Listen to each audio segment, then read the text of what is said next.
इस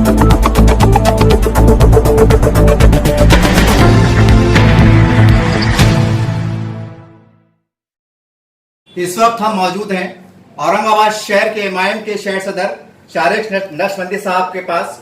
सर, हम इस वक्त आपके पास इसलिए आए हैं, आज पूरे शहर में क्या पूरे महाराष्ट्र में एक बहुत गर्मा गर्म बहस छिड़ गई। कारण यह है कि समाजवादी पार्टी के जो एमएलए है अब्बासिम साहब, उन्होंने एक अजीब गरीब बयान दिया है कि अगर आपको मुस्लिम क़यादत चाहिए, यानी बतौर खास मुसलमानों को अगर मुस्लिम क़यादत चाहिए तो आप पाकिस्तान चले जाए। एक अजीब सूरत हाल है साहब। हमारे पास संविधान है, लोकशाही है, उसमें इस तरह का सवाल आना या कुछ बातचीत आना बड़ा अजीब है, हंगामा है। इसके पर आपकी प्रतिक्रिया क्या है बतौर एक शहर सदर के?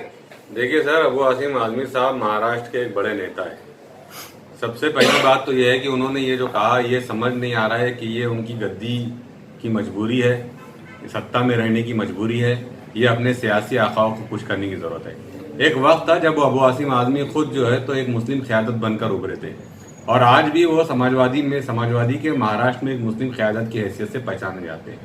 लेकिन जब वो खुद कह रहे हैं कि हमें मुस्लिम क़यादत की जरूरत है, तो भिवंडी और वो जहां से मेंबर असेंबली चुने गए हैं वो अपना रेजिग्नेशन पेश करें और पाकिस्तान चले जाए, इसलिए कि वहां के मुसलमानों को जो है तो मुस्लिम क़यादत की जरूरत थी। अबू आसिम आजमी साहब को क़यादत करने के अहल नहीं है, वो लीडर नहीं है, तो वो पाकिस्तान चले जाए। इस किस्म के अहमकाना बयानात देने से जो है तो सीधा सीधा आप अपनी मिल्लत के साथ जो है तो नाइंसाफी का काम कर रहे हैं, उनके हौसले तोड़ रहे हैं। इसलिए कि संविधान में इस मुल्क की हर समाज को, हर धर्म के लोगों को अपने अपनी क़यादत को खड़े करने का पूरा अधिकार है। इसलिए कि फितरी और नेचुरल बात है कि अगर आपकी समाज का आदमी खड़े होगा तो पहले अपने समाज की बात करेगा, और जब समाज खड़ा होगा तो ये मुल्क और ये देश खड़ा होगा। तो अबू आसिम साहब का यह बयान कि अगर मुसलमानों को अपनी क़यादत चाहिए तो पाकिस्तान चले जाए, ये निहायत ही अहमकाना बयान है। हम इसकी बहुत मजम्मत करते हैं। अबू आसिम साहब एक बड़े नेता है, उनको बोलने से पहले सोचना चाहिए कि उनके एक एक लफ्ज की कितनी अहमियत है, और अगर वो वाकई मुलायम सिंह यादव साहब के इतने अकीदतमंद है तो महाराष्ट्र छोड़ दे, महाराष्ट्र में मुस्लिम क़यादत का जो है तो ढिंडोरा पीटना छोड़ दे, वो यूपी चले जाए, यूपी जाके देखे कि उनको कितने यादव के वोट मिलते हैं, कितने जाटों के वोट मिलते हैं, कितने दूसरे समाज के वोट मिलते हैं। अबू आसिम साहब को अपनी हैसियत का अंदाजा होगा जब वो यूपी जाएंगे, या फिर जो है तो अपने मेंबर कॉन्स्टिट्यूंसी से निकलकर किसी और कॉन्स्टिट्यूंसी से जो है तो इलेक्शन लड़ेंगे। अबू आसिम साहब को ये बात समझनी चाहिए कि जब वो इलेक्शन में खड़े थे तो उन्होंने मुसलमानों की पसमानदगी का रोना रोककर, बाबरी मस्जिद का रोना रोककर, उन्होंने जो है तो फसादात का रोना रोककर, रिजर्वेशन का रोना रोककर, शिवसेना और बीजेपी के जुल्म सितम का रोना रोककर मुसलमानों से वोट हासिल किए। क्यों वोट हासिल किया आपने मुसलमानों से? आपको चाहते थे कि मुसलमानों की रहबरी करे, उस कॉन्स्टिट्यूंसी की रहबरी करे। तो अब जब आप एक सत्ता में हैं, आप कहीं ना कहीं आपका समर्थन है आघाड़ी सरकार को, तो आप चाहते हैं कि आप उनके नूर नजर बने रहें। दूसरे, आपको असल खलबलाहट ये है और सबसे ज्यादा प्रॉब्लम आपके साथ ये है कि अब इंशाल्लाह उत्तर प्रदेश में हमारे क़ायद बैरिस्टर असदुद्दीन ओवैसी साहब ने एंट्री कर चुके हैं, और बहुत कामयाबी के साथ पूरे उत्तर प्रदेश में उनकी मकबूलियत में दिन ब दिन तेजी से इजाफा होता जा रहा है। तो ये जो साल से समाजवादी ने मुसलमानों को उत्तर प्रदेश में बेवकूफ बनाकर सत्ता का काम करते आई हैं, इनको सिर्फ वोट बैंक की तरह इस्तेमाल किया है, और हमेशा इन्होंने वहां पर आजम खान, अतीक अहमद, मुख्तार अंसारी और अबू आसिम आजमी जैसे चेहरों का इस्तेमाल करके सत्ता हासिल करने की कोशिश की है।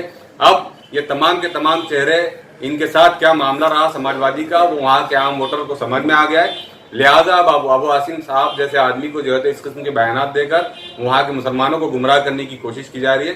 लेकिन आजमी साहब, आप समझ लीजिए, अगर आपको वाकई किसी गैर क़यादत में रहने का इतना शौक है तो आप अपने आमदार एमएलए-शिप से आप रिजाइन करें और आप मुलायम सिंह यादव साहब के अंडर में काम करें। वहां पर आपको अपनी हैसियत और औकात का अंदाजा होगा।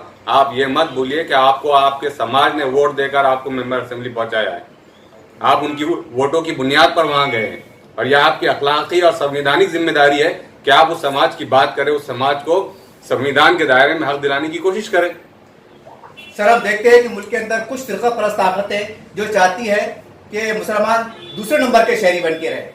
तो क्या आपको नहीं लगता सर इनका ये बयान कहीं तो फिरका परस्तों की तर्जमानी कर रहा है कि हम फंस रहिए, आप सेकंड नहीं, आप दब के रहिए, आप सर उठा के बात ना करें?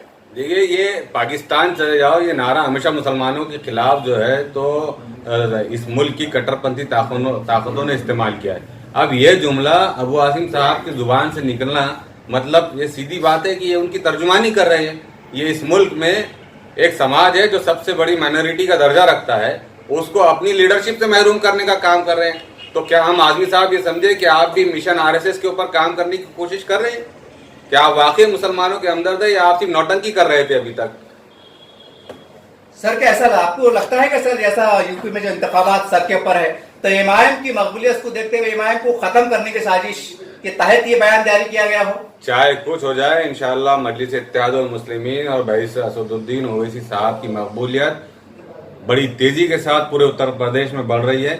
और हम आपको बता देंगे इंशाअल्लाह फरवरी 2022 में कि मजलिस इत्तेहादुल मुस्लिमीन वहाँ पर बहुत ज़्यादा सीटों पर अपनी कामयाबी दर्ज करवाएंगी और समाजवादी को अपनी हैसियत का अंदाज़ा होगा। अगर हम इनकी बात मान ले, ये जो है तो मजलिस इत्तेहादुल मुस्लिमीन को वोट कटवा पार्टी कहती है, तो 2017 में तो मजलिस इत्तेहादुल मुस्लिमीन का कोई खास रोल नहीं था। क्यों आपको ब्राह्मणों के, यादव के और जाट समाज के वोट नहीं मिले? क्यों आप सत्ता में नहीं आए? क्यों? तो आपने तमाम समाजों का सिर्फ जो है इस्तेहसाल किया, एक्सप्लॉयटेशन किया। अब आपको आपके मकाम पर पहुंचाने के लिए तैयार है। और अब इंशाल्लाह मजलिस इत्तेहादुल मुस्लिमीन की वहां पर एंट्री हो चुकी है और जिस तरीके से हम लोगों का समर्थन देख रहे हैं, हमको पूरी उम्मीद है कि हम अच्छी खासी सीटें निकालेंगे इंशाल्लाह। सर हम देखते हैं कि जब भी अब्बास में साहब स्टेज पे आते थे तो हमेशा ये कहते थे संविधान संविधान संविधान, और जिस तरह से उनका बयान आया है तो आपको नहीं लगता सर कि ये उनका बयान खुद अपने आप में संविधान के खिलाफ है?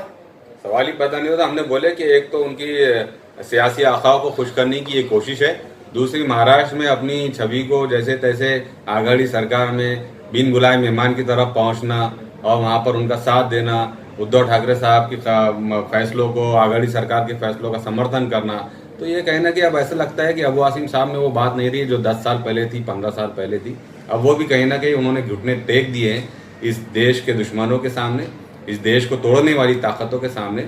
अगर वो वाकई मर्द मुजाहिद पहले वाला अबू आसिम आजमी होता तो इस किस्म के अल्फाज उनकी जुबान से नहीं निकले होते। यानी कि ऐसा लगता है कि सर अबू आसिम साहब एक किसी के दबाव में शायद बयान दे रहे हो, आपकी बात से ऐसे लग रहा है घुटने टेक दिए? मतलब बिल्कुल बिल्कुल घुटने टेक दिए, वरना एक जमाना था अबू आसिम आजमी साहब का, महाराष्ट्र में उनकी तोती बोलती थी। क्यों बचा नहीं पाए आप अपने एमएलए को? क्यों आप अपने नगर सेवक चुनकर नहीं ला पाए? आपके पास 8 से 10 मेंबर असेंबली हुआ करते थे। असल में आपकी अपनी कमजोरियां हैं और अब आप उसको जो है तो कौम के नाम पे डाल रहे हैं। दूसरी सियासी जमात के तौर पे खास तौर से बिना नाम लिए कि उन्होंने कहा है कि आपको मुस्लिम क़यादत चाहिए तो आप पाकिस्तान चले जाएं, मतलब आपका इशारा मजलिस इत्तेहादुल मुस्लिमीन की तरफ है। तो अबू आसिम आजमी साहब, आपसे ये उम्मीद नहीं है, आप महाराष्ट्र के बड़े नेता है, अपनी जुबान संभाल कर आप बात कीजिए, मुसलमानों में हौसला पैदा करने का काम कीजिए। इसलिए कि हौसला पैदा करने की जिम्मेदारी आप पर इसलिए बनती है कि आप एक जिम्मेदार शख्सियत है, आप एक कायद है आप, तो आपकी जिम्मेदारी बनती है कि इस किस्म के कमजोर और पसमुर्दा बयानात देकर मिल्लत के साथ धोखाधड़ी मत कीजिए। सर हमेशा एक आखिरी सवाल है सर, हमेशा फिरका परस्तों की तरफ से हिंदुस्तान के मुसलमानों पे एक कहा जाता है, ताना दिया जाता है कि आप पाकिस्तान चले जाओ। कहने का अबू आसिम साहब का ये बयान कि वहां चले जाइए, यानी आप ये कह रहे हैं कि आप मुल्क तोड़ने की बात कर रहे हैं या फिर से एक बार कहीं एक पार्टीशन की तरफ आपका जहन जा रहा है? सर अगले महाराष्ट्र इलेक्शन में अबू आसिम आजमी साहब पाकिस्तान के इस्लामाबाद या लाहौर से जाके इलेक्शन लड़ेंगे और वहां की असेंबली में रहेंगे। उनको यहाँ की असेंबली में नहीं जाना है क्योंकि तुम यहाँ के मुसलमानों को उनकी क़यादत नहीं चाहिए। अब उनको कायद बनने का शौक है तो उनको जाना पड़ेगा पाकिस्तान, यानी कि हिंदुस्तान छोड़ देना चाहिए। बिल्कुल, उनको पाकिस्तान लाहौर असेंबली में बैठना है तो वहां से इलेक्शन लड़ना पड़ेगा। अबू आसिम आजमी साहब को कायद बनने का शौक है तो, और यहाँ के लोगों को, यहाँ के मुसलमानों को अब उनको कायद देखने का शौक नहीं रहा, लेकिन उनके पास तो शौक है कायद बनने का, ख्वाब है उनका असेंबली में जाना, तो अब उनको पाकिस्तान जाके इलेक्शन लड़ना पड़ेगा और वहाँ की असेंबली में बैठना पड़ेगा। हिंदुस्तान की किसी असेंबली में उनके लिए अब जगह नहीं रहेंगी इंशाल्लाह। Thank you sir.